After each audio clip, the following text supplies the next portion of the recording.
Welcome back to news CV 84 break ਤੋਂ ਬਾਅਦ ਹੁਣ ਅਸੀਂ ਅਮਰੀਕਨ ਗੁਰਦੁਆਰਾ ਪ੍ਰਬੰਧਕ ਕਮੇਟੀ ਦੇ ਕੋਆਰਡੀਨੇਟਰ ਡਾਕਟਰ ਪ੍ਰੀਤਪਾਲ ਸਿੰਘ ਜੀ ਨਾਲ ਗੱਲਬਾਤ ਕਰਨ ਜਾ ਰਹੇ ਹਾਂ ਜੋ ਸਾਨੂੰ ਹੁਣ ਫੋਨ ਲਾਈਨ ਤੇ ਜੁੜ ਚੁੱਕੇ ਨੇ। ਜੀ ਡਾਕਟਰ ਸਾਹਿਬ, ਵਾਹਿਗੁਰੂ ਜੀ ਕਾ ਖਾਲਸਾ ਵਾਹਿਗੁਰੂ ਜੀ ਕੀ ਫਤਿਹ। ਜੀ ਵਾਹਿਗੁਰੂ ਜੀ ਕਾ ਖਾਲਸਾ ਵਾਹਿਗੁਰੂ ਜੀ ਕੀ ਫਤਿਹ।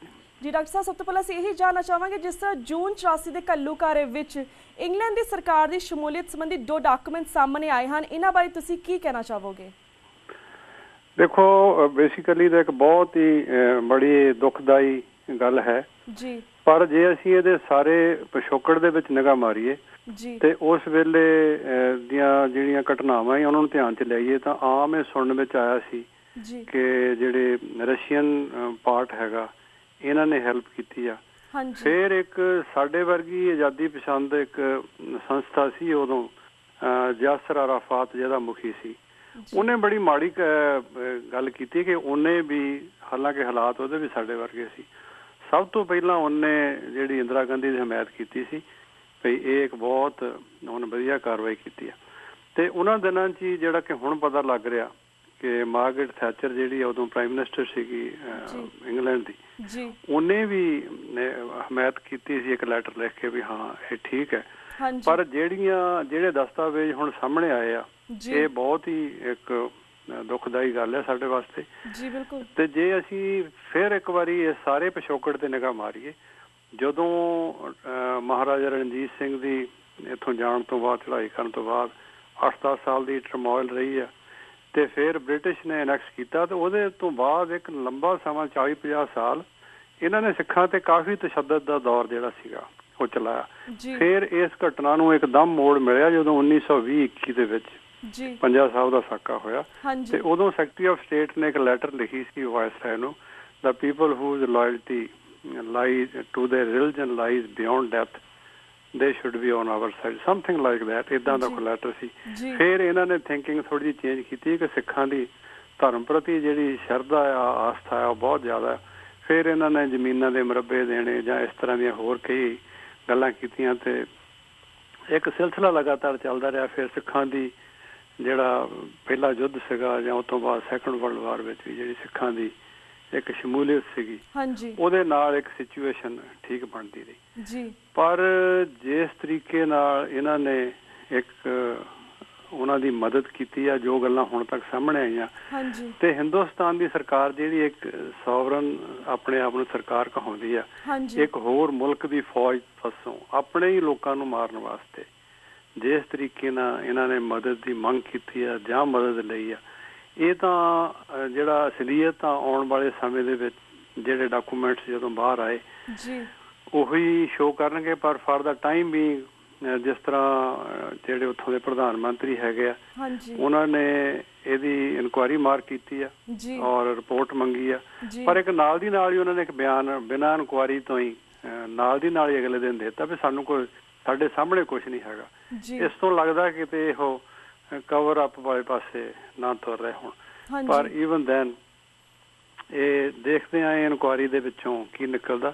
ਪਰ ਅਸੀਂ ਵੀ ਜਿਹੜੀਆਂ ਸਾਡੀਆਂ ਹਮ ਖਿਆਲ ਪੰਥਕ ਜਥੇਬੰਦੀਆਂ ਹੈਗੀਆਂ ਉਹਨਾਂ ਨਾਲ ਸਲਾਹ ਮਸ਼ਵਰਾ ਕਰਕੇ ਅਸੀਂ ਵੀ ਇਸ ਗੱਲ ਦੀ ਕੋਸ਼ਿਸ਼ ਕਰਾਂਗੇ ਕਿ ਇਹਦੀ ਪਬਲਿਕ ਇਨਕੁਆਇਰੀ ਜਾਂ ਕੋਈ ਟਰੁੱਥ ਕਮਿਸ਼ਨ ਜਾਂ ਕੋਈ ਹੋਰ ਇਸ ਤਰ੍ਹਾਂ ਦੀ ਜਿਹੜੀ ਵੀ ਇੰਟਰਨੈਸ਼ਨਲ ਜਿਹੜੇ ਹਾਲਾਤ ਦੇ ਵਿੱਚ ਇੰਟਰਨੈਸ਼ਨਲ ਕੋਵਨੈਂਟ ਦੇ ਵਿੱਚ ਕੋਈ ਚੀਜ਼ ਫਿਟ ਇਨ ਹੁੰਦੀ ਹੋਵੇ ਤੇ ਅਸੀਂ ਕੋਸ਼ਿਸ਼ ਕਰਾਂਗੇ ਕਿ ਇਸ ਜਿਹੜੀ ਗੱਲ ਨੂੰ ਸੰਗਤ ਦੇ ਸਾਹਮਣੇ, ਪਬਲਿਕ ਦੇ ਸਾਹਮਣੇ ਲਿਆ ਕੇ ਇਹਨਾਂ ਦਾ ਜਿਹੜਾ ਸੱਚ ਆ ਉਹ ਇਹਨਾਂ ਦਾ ਕੋਡ ਮੈਂ ਕਹੂੰਗਾ ਉਹ ਨੰਗਾ ਕੀਤਾ ਜਾਵੇ ਤਾਂ ਕਿ ਪਤਾ ਲੱਗੇ ਵੀ ਇਹ ਕਿਸ ਲੈਵਲ ਤੱਕ ਜਾ ਕੇ ਜਿਹੜੀਆਂ ਸਰਕਾਰਾਂ ਇੱਕ ਦੇਸ਼ ਦੇ ਸ਼ਹਿਰੀਆਂ ਨੂੰ ਉੱਥੋਂ ਦੀ ਜਿਹੜੀ ਲੋਕ ਆ ਉਹਨਾਂ ਦੇ ਧਾਰਮਿਕ ਸਥਾਨਾਂ ਦੀ ਬੇਅਦਬੀ ਕਰਨ ਵਾਸਤੇ, ਉਹਨਾਂ ਨੂੰ ਮਾਰਨ ਵਾਸਤੇ ਇਹ ਕਿਸ ਤਰ੍ਹਾਂ ਦੇ ਘਿਨਾਉਣੇ ਕੰਮਾਂ ਦੇ ਵਿੱਚ ਜਿਹੜੇ ਲੋਕ ਸ਼ਾਮਲ ਹੋ ਸਕਦੇ ਆ। ਜੀ ਬਿਲਕੁਲ। ਇੱਕ ਮੈਂ ਨਾਲ ਦੀ ਨਾਲ ਹੋਰ ਐਡ ਕਰਨਾ ਚਾਹੂੰਗਾ ਕਿ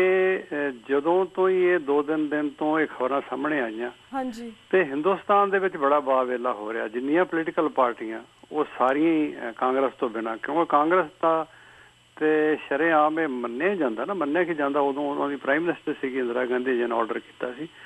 ਕਾਂਗਰਸ ਤਾਂ ਉਦੋਂ ਦੀ ਸਕੈਨਰ ਥੱਲੇ ਆ ਵੀ ਇਹਨਾਂ ਨੇ ਆਹ ਕੀਤਾ, ਹਾਲੇ ਬਹੁਤ ਸਾਰੀਆਂ ਗੱਲਾਂ ਜਿਹੜੀਆਂ ਸਾਹਮਣੇ ਨਹੀਂ ਆਈਆਂ ਵੀ ਇਹਨਾਂ ਨੇ ਕੀ ਪਲਾਨਿੰਗ ਸੀ, ਕੀ ਕੀਤਾ। ਹਾਂਜੀ ਪਰ ਨਾਲ ਦੀ ਨਾਲ ਜਿਹੜੀਆਂ ਉੱਥੇ ਦੀਆਂ ਹੋਰ ਪੋਲੀਟੀਕਲ ਪਾਰਟੀਆਂ ਸੀਗੀਆਂ, ਬੀਜੇਪੀ ਨੇ, ਅਟਲ ਬਿਹਾਰੀ ਵਾਜਪਾਈ ਨੇ ਇਹ ਗੱਲ ਮੰਨੀ ਆ। ਉਹਨਾਂ ਦਾ ਜਿਹੜਾ ਹੋਮ ਮਿਨਿਸਟਰ ਆ ਬੜਾ ਇੱਕ ਮਤਲਬ ਕੱਟੜ ਕਿਸਮ ਦਾ ਜੋ ਮਤਲਬ ਹਿੰਦੂ ਆ, ਜਿਹੜਾ ਐਂਟੀ ਸਿੱਖ ਹੈ, ਜਿਹੜਾ ਲਲਵਾਨੀ ਆਪਣਾ ਅਡਵਾਨੀ ਆ, ਉਹਨੇ ਵੀ ਇਹ ਗੱਲ ਮੰਨੀ ਆ ਵੀ ਅਸੀਂ ਤਾਂ ਬਹੁਤ ਪਹਿਲਾਂ ਕਿਹਾ ਸੀਗਾ ਵੀ ਇਹ ਜਿਹੜੀ ਕਾਰਵਾਈ ਆ ਦਰਬਾਰ ਸਾਹਿਬ ਤੇ ਹੋਣੀ ਚਾਹੀਦੀ ਹੈ। ਔਰ ਨਾਲ ਦੀ ਨਾਲ ਹੀ ਜਿਹੜੀ ਸਿੱਖ ਲੀਡਰਸ਼ਿਪ ਹੀ ਆ, ਇਹਨਾਂ ਦਾ ਵੀ ਕੁਛ ਹਿੱਸਾ ਜਿਹੜਾ ਅੱਜ ਕੱਲ੍ਹ ਬਹੁਤ ਬੋਲ ਰਿਹਾ, ਕੁਛ ਦਿੱਲੀ ਵਾਲੇ, ਕੁਛ ਪੰਜਾਬ ਵਾਲੇ, ਇਹਨਾਂ ਦੀ ਵੀ ਜਿਹੜੀ ਹੈਗੀ ਆ ਸ਼ਮੂਲੀਅਤ, ਉਹਦੇ ਤੋਂ ਇਨਕਾਰ ਨਹੀਂ ਕੀਤਾ ਜਾ ਸਕਦਾ। ਜਿਸ ਤਰ੍ਹਾਂ ਦੇ ਇਹਨਾਂ ਨੇ ਉਦੋਂ ਬਿਆਨ ਦਿੱਤੇ ਆ, ਜਾਂ ਜਿਸ ਤਰ੍ਹਾਂ ਦੀ ਇਹਨਾਂ ਦੀਆਂ ਕਾਰਵਾਈਆਂ ਰਹੀਆਂ, ਜਾਂ ਦਰਬਾਰ ਸਾਹਿਬ ਦੀ ਘਟਨਾ ਤੋਂ ਲੈ ਕੇ ਹੁਣ ਤੱਕ ਜੋ ਇਹਨਾਂ ਦਾ ਵਤੀਰਾ ਹੈ, ਉਹ ਇਸ ਗੱਲ ਵਾਲੇ ਪਾਸੇ ਲਿਜਾਂਦਾ ਕਿ ਇਹ ਵੀ ਜਿਹੜੇ ਸਿੱਖ ਲੀਡਰਸ਼ਿਪ ਦਾ ਕੁਛ ਹਿੱਸਾ ਵੀ ਜਿਹੜਾ ਸੀਗਾ, ਉਹ ਵੀ ਦਰਬਾਰ ਸਾਹਿਬ ਤੇ ਹਮਲਾ ਕਰਾਉਣ ਲਈ ਜ਼ਿੰਮੇਵਾਰ ਸੀ।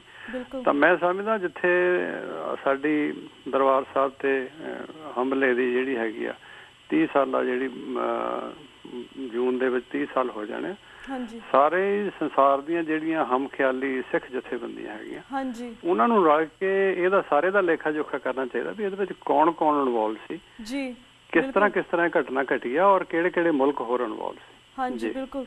ਤੇ ਵੀਰ ਜੀ, ਜਿਸ ਤਰ੍ਹਾਂ ਤੁਸੀਂ ਕਿਹਾ ਕਿ ਇੰਗਲੈਂਡ ਦੇ ਪ੍ਰਧਾਨ ਮੰਤਰੀ ਵੀ ਇਨਕੁਆਇਰੀ ਕਰ ਰਹੇ ਨੇ, ਸਿੱਖ ਜਥੇਬੰਦੀਆਂ ਵੀ ਪਬਲਿਕ ਇਨਕੁਆਇਰੀ ਦੀ ਮੰਗ ਕਰ ਰਹੀਆਂ ਨੇ, ਤੁਸੀਂ ਇਹ ਦੱਸੋ ਕਿ 30 ਸਿੱਖ ਕਾਂਗਰਸਮੈਨਾਂ ਤੇ ਆਧਾਰਿਤ ਸਿੱਖ ਕਾਕਸ, ਜਿਸ ਨੂੰ ਬਣਾਉਣ ਵਿੱਚ ਤੁਸੀਂ ਵੀ ਬਹੁਤ ਵੱਡੀ ਭੂਮਿਕਾ ਅਦਾ ਕੀਤੀ ਹੈ, ਵੱਲੋਂ ਇਸ ਮੁੱਦੇ ਤੇ ਕੀ ਕੀਤਾ ਜਾ ਰਿਹਾ ਹੈ?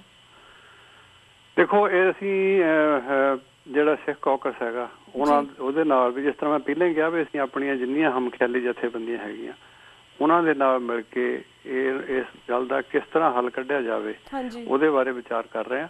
ਔਰ ਅਸੀਂ ਸਿੱਖ ਕਾਕਸ ਨੂੰ ਵੀ ਇਹਦੇ ਸਿੱਖ ਕਾਕਸ ਦੇ ਧਿਆਨ ਵਿੱਚ ਵੀ ਇਹ ਗੱਲ ਲਿਆਵਾਂਗੇ।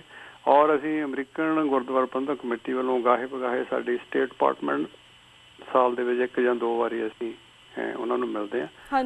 ਅਸੀਂ ਉਹਨਾਂ ਦੇ ਧਿਆਨ ਵਿੱਚ ਵੀ ਇਹ ਗੱਲ ਲਿਆਵਾਂਗੇ ਔਰ ਉਹਨਾਂ ਨੂੰ ਬੇਨਤੀ ਕਰਾਂਗੇ ਇਸ ਸਾਰੇ ਵਿੱਚ ਇੱਥੇ ਧਿਆਨ ਮਾਰਿਆ ਜਾਵੇ। ਜੀ ਬਿਲਕੁਲ। ਤੇ ਵੀਰ ਜੀ, ਹੁਣ ਅਸੀਂ ਇੰਡੀਆ ਦੀ ਸਿਆਸਤ ਵੱਲ ਵੀ ਤੁਹਾਡੇ ਨਾਲ ਸਵਾਲ ਜਵਾਬ ਕਰਨਾ ਚਾਹੁੰਦੇ ਹਾਂ। ਜਿਸ ਤਰ੍ਹਾਂ ਆਮ ਆਦਮੀ ਪਾਰਟੀ ਦਾ ਅਦਾਰਾ ਕਾਫੀ ਵੱਧ ਰਿਹਾ ਹੈ ਅਤੇ ਕੁਝ ਸਿੱਖ ਐਕਟਿਵਿਸਟ ਵੀ ਇਸ ਵਿੱਚ ਸ਼ਾਮਿਲ ਹੋ ਰਹੇ ਹਨ, ਤੁਸੀਂ ਸਿੱਖ ਨੁਕਤਾ ਨਿਗਾਹ ਤੋਂ ਇਸ ਬਾਰੇ ਕਿਵੇਂ ਸੋਚਦੇ ਹੋ, ਇਹ ਜਾਣਕਾਰੀ ਦਿਓ। ਆਮ ਆਦਮੀ ਪਾਰਟੀ ਨੇ ਇੱਕਦਮ ਹੀ ਜਿਹੜਾ ਹੈਗਾ ਜੋ ਲੋਕਾਂ ਦੀਆਂ ਭਾਵਨਾਵਾਂ ਦੇ ਅਨੁਸਾਰ ਦਿੱਲੀ ਦੇ ਵਿੱਚ ਜਿਹੜਾ ਕੰਮ ਕੀਤਾ, ਜਾਂ ਦਿੱਲੀ ਵਿੱਚ ਜਿਹੜਾ ਉਹਨਾਂ ਨੇ ਰਾਜ ਪਲਟਾ ਲਿਆਂਦਾ, ਇਹ ਬੜਾ ਹੈਰਾਨੀਜਨਕ ਉਹਨਾਂ ਦਾ ਕ੍ਰਿਸ਼ਮਾ ਸੀ। ਔਰ ਸਾਰਿਆਂ ਨੂੰ ਇਹਨਾਂ ਨੇ ਹੈਰਾਨ ਕੀਤਾ, ਇਨਕਲੂਡਿੰਗ ਜਿੰਨੀਆਂ ਵੱਡੀਆਂ ਪਾਰਟੀਆਂ ਹੈਗੀਆਂ, ਕਾਂਗਰਸ, ਬੀਜੇਪੀ, ਤੇ ਜਿਹੜੇ ਪ੍ਰਾਈਮ ਮਿਨਿਸਟਰੀਅਲ ਪੋਸਟ ਦੇ ਦਾਅਵੇਦਾਰ ਹੈਗੇ, ਉਹਨਾਂ ਨੂੰ ਵੀ ਇਹਨਾਂ ਨੇ ਕੰਬਣੀ ਛੇੜੀ ਹੈਗੀ। ਤੇ ਪੰਜਾਬ ਦੇ ਵਿੱਚ ਵੀ ਕੁਝ ਲੋਕ ਜਿਹੜੇ ਹੈਗੇ ਆ ਸਿੱਖ ਭਾਈਚਾਰੇ ਵੱਲੋਂ ਵੀ ਇਸ ਪਾਰਟੀ ਵਿੱਚ ਸ਼ਾਮਲ ਹੋ ਰਹੇ ਆ।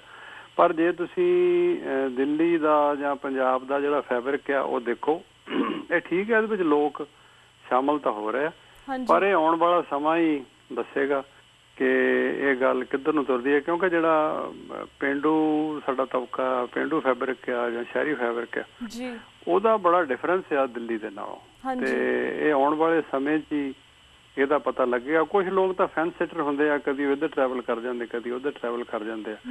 ਤੇ ਦੂਸਰਾ ਇਹ ਆ ਵੀ ਇਸ ਪਾਰਟੀ ਦੇ ਵਿੱਚ ਜਿਹੜੇ ਕਾਫੀ ਲੋਕ ਆ ਜ਼ਰੂਰ ਗਏ ਆ, ਪਰ ਐਕਸਪੀਰੀਅੰਸ ਦੀ ਕਮੀ ਹੋਣ ਕਰਕੇ, ਜਿਹੜੀ ਹੈਗੀਆਂ ਪੋਲੀਟੀਕਲ ਨੌਲੇਜ ਨਾ ਹੋਣ ਕਰਕੇ ਜਾਂ ਪੋਲੀਟੀਕਲ ਐਕਸਪੀਰੀਅੰਸ ਨਾ ਹੋਣ ਕਰਕੇ, ਤੇ ਆਹ ਪਿਛਲੇ 4-5 ਦਿਨ 'ਚ ਇਹਨਾਂ ਦੇ ਬੜੇ ਆਪਸ ਵਿੱਚ ਹੀ ਜਿਹੜੇ ਆਪਾ ਵਿਰੋਧੀ ਜਿਹੜੀਆਂ ਸਟੇਟਮੈਂਟਸ ਆ ਰਹੀਆਂ।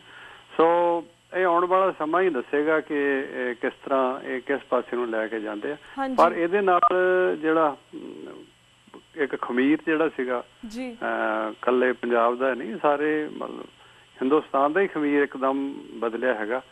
ਤੇ ਦੇਖਦੇ ਆ ਆਉਣ ਵਾਲੇ ਸਮੇਂ 'ਚ ਜਿਹੜੇ ਹਾਲਾਤ ਆ ਉਹ ਕਿਸ ਪਾਸੇ ਨੂੰ ਜਾਣਗੇ। ਜੀ ਬਿਲਕੁਲ। ਤੇ ਵੀਰ ਜੀ, ਸਾਡੇ ਕੋਲ 3-4 ਮਿੰਟ ਰਹਿ ਗਏ ਨੇ। ਐਟ ਅਸੀਂ ਇਹ ਵੀ ਤੁਹਾਡੇ ਵਿਚਾਰ ਜਾਣਨਾ ਚਾਹਾਂਗੇ, ਜਿਸ ਤਰ੍ਹਾਂ ਪੰਜਾਬ ਦੇ ਵਿੱਚ ਕਾਂਗਰਸ ਤੇ ਬਾਦਲ ਅਕਾਲੀ ਦਲ ਇੱਕ ਦੂਸਰੇ ਤੇ ਡਰੱਗ ਟ੍ਰੇਡ ਵਿੱਚ ਸ਼ਾਮਿਲ ਹੋਣ ਤੇ ਇਲਜ਼ਾਮ ਲਗਾ ਰਹੇ ਹਨ, ਤੁਸੀਂ ਇਸ ਡਰੱਗ ਮਾਫੀਆ ਵੱਲੋਂ ਪੰਜਾਬ ਦੀ ਜਵਾਨੀ ਤੇ ਕੀਤੇ ਜਾ ਰਹੇ ਕਾਂਡ ਸੰਬੰਧੀ ਕੀ ਕਹਿਣਾ ਚਾਹੋਗੇ? ਅਸਲ 'ਚ ਇਹਦੇ ਵਿੱਚ ਕੋਈ ਇੱਕ ਪਾਰਟੀ ਸ਼ਾਮਿਲ ਨਹੀਂ ਹੈਗੀ। ਡਰੱਗ ਦੇ ਟ੍ਰੇਡ ਦੇ ਵਿੱਚ ਮੈਂ ਇਹਨੂੰ ਟ੍ਰੇਡ ਹੀ ਕਹਾਂਗਾ, ਇਹਦੇ ਵਿੱਚ ਅਕਾਲੀਆਂ ਦਾ ਕੁਝ ਹਿੱਸਾ, ਹਾਂਜੀ, ਕਾਂਗਰਸੀਆਂ ਦੇ ਕੁਝ ਹਿੱਸਾ ਜੀ, ਈਵਨ ਜਨਸੰਘ ਜਿੰਨੀ ਬਾਰਡਰ ਬੈਲਟ ਦੇ ਵਿੱਚ ਲੀਡਰ ਚਾਹੇ ਕੋਈ ਕਿਸੇ ਵੀ ਪਾਰਟੀ ਨਾਲ ਸੰਬੰਧਿਤ ਹੈਗਾ, ਜਿਸ ਤਰ੍ਹਾਂ ਦੀਆਂ ਖਬਰਾਂ ਸਾਹਮਣੇ ਆ ਰਹੀਆਂ। ਔਰ ਸਭ ਤੋਂ ਵੱਧ ਜਿਹੜੀ ਅਥੈਂਟਿਕ ਰਿਪੋਰਟਸ ਹੈਗੀਆਂ ਉਹ ਹੈਗੀਆਂ ਸ਼ਸ਼ੀਕਾਂਤ, ਜਿਹੜੇ DGP ADGP ਰਹੇ ਇੰਟੈਲੀਜੈਂਸ ਤੇ, ਉਹਨਾਂ ਨੇ ਉਦੋਂ ਹੀ ਸਰਕਾਰ ਨੂੰ ਇੱਕ ਰਿਪੋਰਟ ਦਿੱਤੀ ਸੀ। ਔਰ ਇਸ ਗੱਲ ਨੂੰ ਅਸੀਂ ਉਦੋਂ ਸੀਰੀਅਸਲੀ ਲੈਣਾ ਸ਼ੁਰੂ ਕੀਤਾ ਜਦੋਂ ਉਹਨਾਂ ਨੇ ਹਾਈ ਕੋਰਟ 'ਚ ਜਾ ਕੇ ਇੱਕ ਹਲਫੀਆ ਬਿਆਨ ਦਿੱਤਾ ਕਿ ਆਹ ਬੰਦੇ ਜਿਹੜੇ ਹੈਗੇ ਆ ਇਹ ਡਰੱਗ ਦੇ ਟ੍ਰੇਡ ਦੇ ਵਿੱਚ ਇਨਵੋਲਵ ਆ, ਇਹਨਾਂ ਦਾ ਕੁਛ ਕੀਤਾ ਜਾਵੇ। ਜੀ ਬਿਲਕੁਲ। ਇਹੀ ਗੱਲ ਜਿਹੜੀ ਹੈਗੀ ਆ ਉਹ ਜਿਹੜਾ ਇੱਕ ਬਦਨਾਮ ਜਿਹੜਾ ਦਾ ਸਮਗਲਰ ਆ, ਜਿਹੜਾ ਪੁਲਿਸ ਦਾ ਹੀ ਇੱਕ ਮੁਲਾਜ਼ਮ ਸੀਗਾ, ਜਦੋਂ ਉਹ ਫੜਿਆ ਗਿਆ ਤੇ ਉਹਨੇ ਇਹਨਾਂ ਲੋਕਾਂ ਦੇ ਨਾਂ ਜ਼ਾਹਰ ਕੀਤੇ ਆ। ਦੋ ਤਰ੍ਹਾਂ ਦਾ ਟ੍ਰੇਡ ਉੱਥੇ ਸਾਹਮਣੇ ਆ ਰਿਹਾ, ਇੱਕ ਤਾਂ ਜਿਹੜੀ ਪਾਕਿਸਤਾਨ ਵਾਲੇ ਪਾਸਿਓਂ ਜਾਂ ਅਫਗਾਨਿਸਤਾਨ ਵਾਲੇ ਪਾਸਿਓਂ ਹੇਰਨ ਆਉਂਦੀ ਹੈ, ਇੱਕ ਤਾਂ ਉਹ ਹੈਗੀ ਆ। ਇੱਕ ਜਿਹੜੀ ਆ ਜਗਦੀਸ਼ ਸਿੰਘ ਭੋਲੇ ਵਾਲੀ ਜਿਹੜੀ ਘਟਨਾ ਆ, ਇਹ ਨਵੀਂ ਜਿਹੜੀ ਇਹਨੇ ਡਰੱਗ ਬਣਾ ਕੇ ਵੇਚਣੀ ਸ਼ੁਰੂ ਕੀਤੀ ਸੀ। ਉਹ ਮੈਨੂੰ ਲੱਗਦਾ ਜਿਹੜੇ ਮੇਜਰ ਡਰੱਗ ਸਮਗਲਰ ਆ ਉਹ ਵੀ ਇਹ ਤੋਂ ਭੈਭੀਤ ਹੋ ਗਏ ਸੀ ਵੀ ਇਹ ਨਵਾਂ ਹੀ ਟ੍ਰੇਡ ਕਿੱਥੋਂ ਸ਼ੁਰੂ ਹੋ ਗਿਆ। ਸੋ ਇਹਨਾਂ ਦਾ ਆਪਸ ਵਿੱਚ ਹੀ ਕਨਫਲਿਕਟ ਵੀ ਇਹ ਹੋ ਸਕਦਾ ਕਿ ਉਹ ਇੱਕ ਟ੍ਰੇਡ ਦੇ ਵਿੱਚ ਕੋਈ ਹੋਰ ਟ੍ਰੇਡਰ ਆ ਕੇ ਵੜ ਗਿਆ ਸੀਗਾ। ਸੋ ਸਾਡੀ ਇਹ ਖਾਸ ਆ, ਅਸੀਂ ਚਾਹੁੰਦੇ ਹਾਂ ਪੰਜਾਬ ਦੇ ਲੋਕਾਂ ਨੂੰ ਤਾਂ ਅਸੀਂ ਸ਼ੁਰੂ ਤੋਂ ਹੀ ਜਾਗਰੂਕ ਕਰ ਰਹੇ ਹਾਂ ਕਿ ਇਹ ਜਿਹੜਾ ਟ੍ਰੇਡ ਆ ਇਹ ਬੰਦ ਹੋਵੇ। ਪਰ ਇਹ ਇਕੱਲੇ ਲੋਕਾਂ ਦੇ ਕਹਿਣ ਦੇ ਨਾਲ ਨਹੀਂ, ਜਿੰਨੀ ਦੇਰ ਤਾਈਂ ਉੱਥੋਂ ਦੀ ਸਰਕਾਰ ਤੇ ਲੋਕ ਪਲੱਸ ਜਿਹੜੀਆਂ ਹੈਗੀਆਂ ਕਚਹਿਰੀਆਂ ਜਾਂ ਅਦਾਲਤਾਂ ਇਹਦੇ ਵਿੱਚ ਸ਼ਾਮਲ ਹੋ ਕੇ ਸਮਾਜ ਸੇਵੀ ਜਿਹੜੀਆਂ ਜਥੇਬੰਦੀਆਂ ਹੈਗੀਆਂ ਉਹ ਇਹਦੇ ਵਿੱਚ ਸ਼ਾਮਲ ਹੋ ਕੇ, ਬੜੇ ਅਫਸੋਸ ਨਾਲ ਇਹ ਕਹਿਣਾ ਪੈਂਦਾ ਕਿ ਸਾਡੀ ਜਿਹੜੀ ਧਾਰਮਿਕ ਸੀਨੀਅਰ ਲੀਡਰਸ਼ਿਪ ਆ ਉਹ ਹਰ ਇਸ਼ੂ ਤੇ ਹੀ ਬੋਲਣਾ ਸ਼ੁਰੂ ਕਰ ਦਿੰਦੇ ਆ, ਪਰ ਡਰੱਗ ਦੇ ਇਸ਼ੂ ਤੇ ਉਹਨਾਂ ਨੇ ਅਜੇ ਤੱਕ ਕੋਈ ਇੱਕ ਲਫ਼ਜ਼ ਨਹੀਂ ਬੋਲਿਆ। ਹਾਲਾਂਕਿ ਇਹ ਕੋਈ ਇਕੱਲੇ ਸਿੱਖਾਂ ਦੇ ਨਾਲ ਸੰਬੰਧਿਤ ਨਹੀਂ, ਇਹ ਮਨੁੱਖਤਾ ਦੇ ਨਾਲ ਸੰਬੰਧਿਤ ਨਹੀਂ, ਸਿੱਖਾਂ ਦੇ ਨਾਲ ਵੀ ਸੰਬੰਧਿਤ ਆ। ਸਾਡੀ ਜਵਾਨੀ ਆ ਜਿਹੜੀ ਉਹਨੂੰ ਇਸ ਧੰਦੇ ਨੇ ਤਹਿਸ ਨਹਿਸ ਕਰਕੇ ਰੱਖਤਾ। ਆਉਣ ਵਾਲੇ 50 ਸਾਲ ਜਿਹੜੇ ਸਾਡੇ ਉਸ ਹਿਸਾਬ ਦੇ ਨਾਲ ਜਿਹੜੀ ਸਾਡੀ ਜਵਾਨੀ ਦੇ ਪੈਰ ਨਹੀਂ ਲੱਗਣੇ ਹੈਗੇ। ਪਰ ਇਸ ਟ੍ਰੇਡ ਦੇ ਵਿੱਚ ਮੈਂ ਫਿਰ ਇੱਧਰ ਆਉਣਾ ਚਾਹੁੰਦਾ ਕਿ ਇਕੱਲੀ ਇੱਕ ਪਾਰਟੀ ਨਹੀਂ, ਸਾਰੀਆਂ ਪਾਰਟੀਆਂ ਦੇ ਜਿਹੜੇ ਬਹੁਤੀਆਂ ਪਾਰਟੀਆਂ ਦੇ ਜਿਹੜੇ ਨੁਮਾਇੰਦੇ ਆ ਉਹ ਸ਼ਾਮਲ ਆ ਔਰ ਇੱਕ ਦੂਜੇ ਨੂੰ ਇਹ ਪ੍ਰੋਟੈਕਟ ਕਰ ਰਿਹਾ। ਜੀ ਬਿਲਕੁਲ ਵੀਰ ਜੀ, ਇਹ ਵੀ ਇਸ ਇੱਕ ਤਰ੍ਹਾਂ ਦੀ ਨਸਲਕੁਸ਼ੀ ਤੁਸੀਂ ਕਹਿ ਸਕਦੇ ਸਿੱਖਾਂ ਦੀ ਹੋ ਰਹੀ ਹੈ, ਸਿੱਖਾਂ ਦੇ ਬੱਚਿਆਂ ਦੀ ਜਵਾਨੀ ਦੀ। ਤੇ ਵੀਰ ਜੀ ਸਾਡਾ ਤੁਹਾਡੀ ਆਵਾਜ਼ ਨਹੀਂ ਮੈਨੂੰ ਆ ਰਹੀ। ਜੀ ਬਿਲਕੁਲ ਵੀਰ ਜੀ, ਸਾਡਾ ਹੁਣ ਵਕਤ ਸਮਾਪਤੀ ਵੱਲ ਜਾ ਰਿਹਾ। ਤੁਹਾਡਾ ਬਹੁਤ ਬਹੁਤ ਸ਼ੁਕਰੀਆ ਕਿ ਤੁਸੀਂ ਆਪਣੇ ਵਿਚਾਰ ਸਾਂਝੇ ਕੀਤੇ ਤੇ ਸਾਡੇ ਸਾਰੇ ਕੁਐਸਚਨਾਂ ਦੇ ਸਵਾਲ ਤੁਸੀਂ ਪੂਰੇ ਵੇਰਵੇ ਦੇ ਨਾਲ ਦਿੱਤੇ ਸਾਡੀ ਸਿੱਖ ਸੰਗਤਾਂ ਨੂੰ। ਮੈਂ ਤੁਹਾਡੇ ਕੋਲ ਇੱਥੇ ਇਜਾਜ਼ਤ ਲੈਣੀ ਹਾਂ। ਵਾਹਿਗੁਰੂ ਜੀ ਕਾ ਖਾਲਸਾ, ਵਾਹਿਗੁਰੂ ਜੀ ਕੀ ਫਤਿਹ। ਤੇ ਵੀਰਸ ਇੱਥੇ ਮੈਂ ਤੁਹਾਡੇ ਕੋਲ ਇਜਾਜ਼ਤ ਲੈਣੀ ਹਾਂ। ਕੱਲ ਨੂੰ ਮਿਲਾਂਗੇ ਸੇਮ ਟਾਈਮ ਸੇਮ ਸ਼ੋਅ ਤੇ। ਤਦ ਤੱਕ ਲਈ ਵਾਹਿਗੁਰੂ ਜੀ ਕਾ ਖਾਲਸਾ, ਵਾਹਿਗੁਰੂ ਜੀ ਕੀ ਫਤਿਹ।